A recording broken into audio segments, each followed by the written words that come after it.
Hello everyone, स्वागत है आप सभी का अरविंद कुंडारा चैनल पर। उम्मीद करता हूं आप लोग सभी अच्छे होंगे। और साथियों, काफी समय बाद इस चैनल पर पहली वीडियो आ रही है, लेकिन अब लगातार वीडियो आएंगी। ठीक है ना। रीट 2024 राजस्थान में एक नया महाकुंभ, शिक्षक बनने का सपना साकार करने के लिए लाखों की संख्या में अभ्यर्थी रीट महाकुंभ में शामिल होते हैं। इसको महाकुंभ इसीलिए कहा जाता है क्योंकि लाखों की संख्या, तकरीबन 10 लाख से ज्यादा अभ्यर्थी इसमें पार्टिसिपेट करते हैं, क्योंकि उनको मालूम है अगर हमको थर्ड ग्रेड टीचर बनना है, लेवल फर्स्ट का, लेवल सेकंड का, तो इस बार हमें रीट क्लियर करना पड़ेगा। रीट की पात्रता परीक्षा है और दोस्तों 27 फरवरी को इस बार रीट महाकुंभ आयोजन होगा। इसके फॉर्म, इसके आवेदन 16 तारीख से यहां पर स्टार्ट हो गए हैं और भैया 16 दिसंबर से लेकर 15 जनवरी तक इसके फॉर्म भरे जाएंगे। इसकी बहुत सारी अपडेट आ रही हैं, बहुत सारा कंफ्यूजन है क्योंकि नए विद्यार्थी इस बार एग्जाम में बैठेंगे। जी हां दोस्तों, जो अभी फिलहाल वर्तमान में यहां पर बीएड प्रथम वर्ष के विद्यार्थी हैं, बीएड अंतिम वर्ष के विद्यार्थी हैं, बीएसटीसी प्रथम वर्ष के अंतिम वर्ष के विद्यार्थी हैं और जो पास आउट हैं वो तो भैया फॉर्म लगा ही सकते हैं। और अंतिम वर्ष वाले भी पहले लगा सकते थे, लेकिन इस बार फर्स्ट ईयर वालों को भी अलाउ कर दिया है, जिससे कि यहां पर अभ्यर्थियों की संख्या बढ़ गई है। तो इनको लेकर जो है काफी बड़ी अपडेट है, वो मैं आपको बताऊंगा क्या क्या बातें ध्यान रखनी है। जो सबसे बड़ा सवाल है, एक बार फिर बदला सिलेबस। यहां पर रीट का सिलेबस फिर बदल गया है, तो क्या जुड़ा है, क्या हटा है, क्या नया बदलाव आया है। साथियों, इस बार से नेगेटिव मार्किंग होगी। ये बड़ा कंफ्यूजन है बच्चों को कि सर क्या नेगेटिव मार्किंग होगी? रीट में तो नेगेटिव मार्किंग होती नहीं थी, क्या नेगेटिव मार्किंग होगी? और इसका जो जो पात्रता परीक्षा है, इसका जो प्रमाण पत्र है वो आजीवन काल आपके लिए योग्य होगा। और साथियों, रीट भर्ती या रीट की जो एग्जाम है, इसके लिए नए नियम बन रहे हैं, नए नियम बन चुके हैं और गलती से बचना है। इस बार बहुत सारा बदलाव, बहुत सारी अपडेट एक ही क्लास के अंदर, इसी वीडियो के अंदर जो भी आपके डाउट है सब क्लियर कर दूंगा। तो पहली बात तो आपके फॉर्म स्टार्ट हो चुके हैं। जो भी विद्यार्थी यहां पर दोस्तों बीएड प्रथम वर्ष में पढ़ रहा है, इस साल भी जिसका बीएड प्रथम वर्ष में एडमिशन हुआ है, ठीक है ना, यहां पर 2024 वाले सेशन में आपका एडमिशन हुआ है, तो आप लोग जरूर यहां पर इसका फॉर्म लगाएं। ठीक है ना। जो अंतिम वर्ष का है, सेकेंड ईयर का है, वो तो लगा ही सकता है। वहीं बीएससी बीएड और दोस्तों बीए बीएड जो इंटीग्रेटेड कोर्स वाला है, बीएससी बीएड और जो बीए बीएड वाला जो इंटीग्रेटेड कोर्स वाला है, तो आप थर्ड ईयर में हो या फोर्थ ईयर में हो तो आप लोग भी फॉर्म लगा सकते हैं। 4 वर्ष की जो कोर्स हैं तो थर्ड ईयर और फोर्थ ईयर वाले, इसके अलावा बीएसटीसी प्रथम वर्ष वाले भी लगा सकते हैं और सेकंड वर्ष वाले भी लगा सकते हैं। तो भैया आपके फॉर्म 16 दिसंबर से स्टार्ट हो गए हैं, 15 जनवरी तक आप फॉर्म लगा सकते हैं। एग्जाम आपकी पात्रता परीक्षा 27 फरवरी को होगी, ये आपको मालूम है। ठीक है ना। अब फरवरी में वैसे ज्यादा दिन नहीं है, आपके 20 यहां पर दोस्तों दिसंबर हो गया है, इस महीने में 10-11 दिन बचे हैं। उसके बाद में जनवरी आपके पास में, फरवरी में एग्जाम है। तो कुल मिला के देखा जाए तो 2 महीने आप मान के चलो, 2 महीने आपके पास में टाइम यहां पर बचा है, 60 दिन का आपके पास में टाइम है। अब ये दोस्तों इस बार नया प्रावधान किया गया था कि रीट में इस बार बड़ा बदलाव हुआ है। बीएड और डीएलएड प्रथम वर्ष के जो विद्यार्थी शामिल होंगे, 1.5 लाख आवेदन को फायदा होगा और ज्यादा संख्या में अभ्यर्थी दोस्तों यहां पर रहेंगे। ठीक है ना। लेकिन जो प्रथम वर्ष वाले हैं ओनली पात्रता परीक्षा दे सकते हैं, मेंस परीक्षा में नहीं बैठ सकते, आपको मालूम है। ठीक है ना। अब दोस्तों रीट में सिलेबस में बदलाव हुआ है। जी हां, एक बार फिर इसका सिलेबस बदल गया है। सिलेबस में बदलाव, राज्य से संबंधित नए टॉपिक जोड़े गए हैं। आजीवन रहेगी रीट की यहां पर दोस्तों जो पात्रता है और इसके सर्टिफिकेट। ठीक है ना। वैधता, पहली बार नेगेटिव मार्किंग भी होगी। क्या क्या लिखा हुआ है? पहली बार नेगेटिव मार्किंग भी होगी, लेकिन घबराना नहीं है।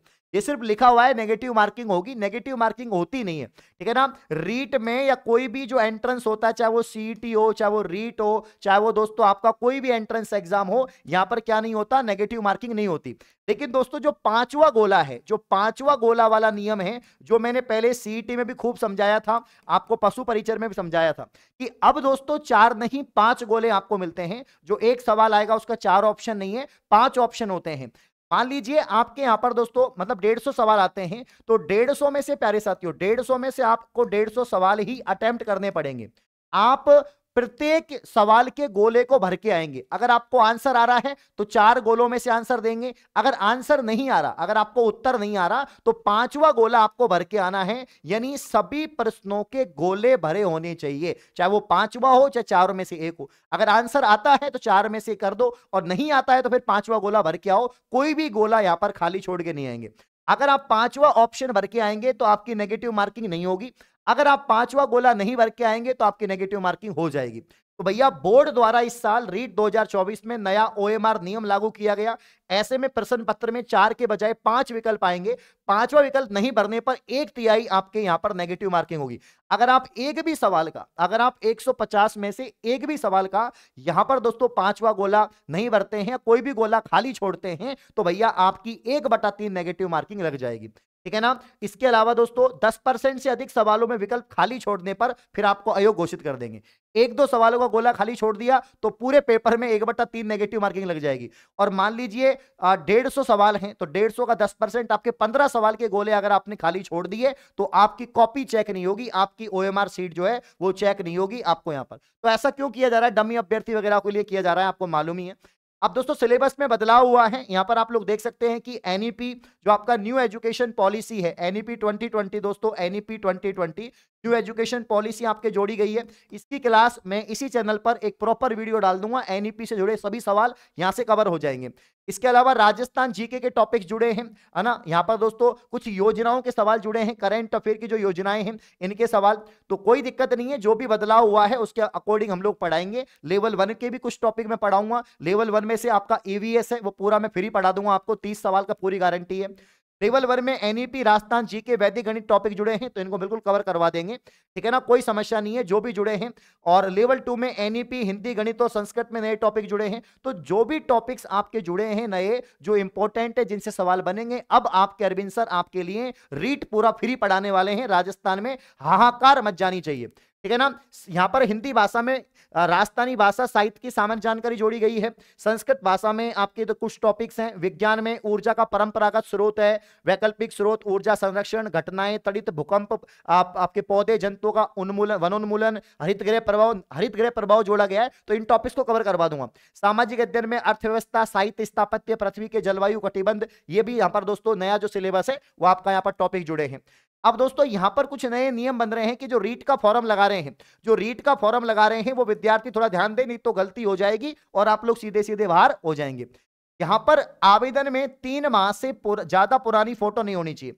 जब आप फॉर्म लगा रहे हैं तो ध्यान दें, अगर आपने चश्मा लगाई है तो चश्मा हटा देना, वहां पर भी चश्मा हटा के ही रखना। ठीक है ना। और चश्मा लगा रखी है तो फिर चश्मा फिर वहां पर लगनी होनी चाहिए, बाकी बिना चश्मा ही फोटो खिंचवाना। मेरी बात तो ये है। दूसरी बात, जितनी आपकी दाढ़ी अभी है उतनी ही दाढ़ी जब आप एग्जाम देने जाओगे तब होनी चाहिए। कि अब तो आपने दाढ़ी बढ़ा रखी है, बाद में क्लीन से हो, आपका चेहरा ही पहचान में नहीं आया तो आपको भगा देंगे। इसीलिए ज्यादा पुरानी फोटो नहीं, 3 माह पुरानी फोटो नहीं होनी चाहिए। और आपका जो आधार कार्ड है उसमें भी पुरानी फोटो नहीं चलेगी, उसको भी अपडेट करवा लो। ठीक है ना। तो इस बार संशोधन नहीं करा जाएगा। और हाँ, एक बार जो फॉर्म भर दिया किसी प्रकार की गलती हो गई है तो संशोधन नहीं होगा, इन्होंने साफ कह दिया है।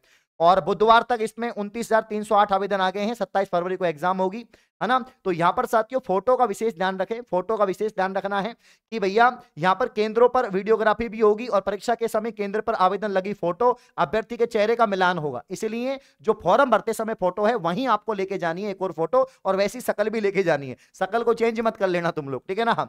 तो इसमें किसी तरह का अंतर नहीं पाए जाने पर बोर्ड जांच करेगा, और अंतर पा गया दिक्कत हो जाएगी भैया, है ना। तो अभी की जो आपकी शकल है, जो आप फोटो यहां पर दोस्तों खिंचवाएंगे, जो इसमें फॉर्म में लगाएंगे, और वहां पर जो आपकी शकल होगी वो मैच होनी चाहिए। शर्ट वर्ट भी सेम ही रखना, बाकी तो शर्ट का तो फिर भी इतना दिक्कत नहीं है, शकल का थोड़ा ध्यान रखना आप लोग। 550 रुपए यहां पर फॉर्म का शुल्क है, और कोई अभ्यर्थी दोनों लेवल के लिए करता है तो 750 रुपए है, ये तो आपको मालूम है। अब दोस्तों इस बार और यहां पर कड़े कायदे नियम बना दिए हैं। रीट के लिए गाइडलाइन जारी हुई है कि राज्य सरकार ने राजस्थान पात्रता परीक्षा जो है आपकी शिक्षक पात्रता परीक्षा 2024 का आयोजन परीक्षा केंद्र निर्धारण को लेकर तैयारी प्रारंभ कर दी है। मंगलवार को इस संबंध में आदेश जारी किया गया। रीट के सफल आयोजन को जिले कलेक्टर की जिम्मेदारी सौंपी गई है। परीक्षा केंद्र से 100 मीटर के दायरे में, जहां पर भी आपका एग्जाम सेंटर है उसके 100 मीटर के दायरे में कोई भी फोटो स्टेट की दुकान, इंटरनेट सुविधा और साइबर कैफे हैं तो उस परीक्षा केंद्र को बंद किया जाएगा। आदेश के अनुसार सभी परीक्षा केंद्र केवल जिला मुख्यालयों पर ही बनाए जाएंगे। जिला मुख्यालयों पर ही आपके परीक्षा केंद्र होंगे। रीट का आयोजन 27 फरवरी को होगा, मुख्य सचिव की मंगलवार को जारी आदेश के अनुसार। तो दोस्तों अब परीक्षा सेंटर के जो आसपास जो आपके 100 मीटर के दायरे में जो फोटो स्टेट की दुकान होती थी, साइबर कैफे होते थे, वो बंद रहेंगे। तो आप पहले ही आपका जो एडमिट कार्ड है वो निकलवा ले, 1-2 दिन पहले ही डॉक्यूमेंट्स को तैयार करके फिर सेंटर पे जाएं। सेंटर के चक्कर में नहीं पड़े कि वहां पर कोई फोटो स्टेट की दुकान मिलेगी, साइबर कैफे मिलेगा या फोटो खिंचवाने की दुकान मिलेगी, सब कुछ बंद कर दिया है। तो परीक्षा केंद्र पर संभव सरकारी कॉलेजों में ही बनाए जाएंगे, सभी जिला मुख्यालयों पर बनाए जाएंगे और आसपास ऐसा कोई भी इंटरनेट वगैरह सुविधा ना हो तो वैसा तो ये तो दिक्कत हो जाएगी। पहली बार ये बड़ा बदलाव हुआ है, साइबर कैफे नहीं है। काफी बच्चों को जरूरत पड़ती थी फोटो कॉपी की या फोटो खिंचवाने की या दोस्तों फोटो स्टेट की या इंटरनेट से काम पड़ता था, तो अब भैया आपको नहीं मिलेगा। तो आप पहले ही अपनी सुख सुविधाएं तय करके चलें, पहले ही अपने डॉक्यूमेंट्स लेके चलें प्रॉपर तरीके से, ठीक है ना। चलो बाकी इस बार फॉर्म में संशोधन नहीं है, तो फॉर्म भरते समय गलती नहीं करें। राजस्थान माध्यमिक शिक्षा बोर्ड 27 फरवरी को ली जाने वाली राजस्थान अध्यापक पात्रता परीक्षा रीट इस बार फॉर्म भरने के बाद संशोधन नहीं कर सकेंगे। अभ्यर्थी को दूसरी तरह जांच परख कर ऑनलाइन आवेदन करने को कहा गया है। तो आप मंगलवार तक यहाँ पर इतने फॉर्म आए हैं, तो प्लीज आप जांच परख करके भरें, संशोधन का यहाँ पर आपको चांस नहीं मिलेगा, ठीक है ना। इस बार 12 लाख आवेदन आने की संभावना है, फॉर्म स्टार्ट हो चुके हैं इसके, 16 लाख अभ्यर्थियों ने आवेदन किया था पिछली बार, ठीक है ना। चलिए, तो ये दोस्तों जो अपडेट थी जो मैंने आपको क्लियर कर दी है, जो भी आपके डाउट थे, ठीक है ना। तो हमने बात कर ली है कि सिलेबस जो बदला है, क्या क्या जुड़ा है, क्या क्या हटा है, मैं क्या क्या पढ़ाऊंगा, नेगेटिव मार्किंग के बारे में समझा दिया है, नए नियम के बारे में बता दिया है और फर्स्ट ईयर सेकंड ईयर वालों के बारे में बता दिया है। तो काफी इंपॉर्टेंट इंफॉर्मेशन है, इसको अपने दोस्तों के साथ शेयर करो। अगर आप लोग चाहते हैं कि अरविंद सर आप हमारी नैया पार लगाएं, जब आप बीएसटीसी पीटीटी में झंडा गाड़ सकते हैं तो रीट में भी गाड़ सकते हैं। अगर इस वीडियो पर आपके 100 कमेंट भी आते हैं तो कल आपके आज से ही पहली क्लास आपको मिल जाएगी। आज ही साथियों एक क्लास आपको मिल जाएगी, ठीक है ना, लेवल 1 की, आपके ईवीएस लेवल 1 की आज ही पहली क्लास 30 नंबर का मैटर, पूरा का पूरा 30 सवाल 30 नंबर का मैटर मैं आपको दे दूंगा, ठीक है ना। तो सेशन को लाइक करें, चैनल को सब्सक्राइब करें और वीडियो को शेयर करें, 100 कमेंट मुझे चाहिए। थैंक यू, बहुत बहुत शुक्रिया।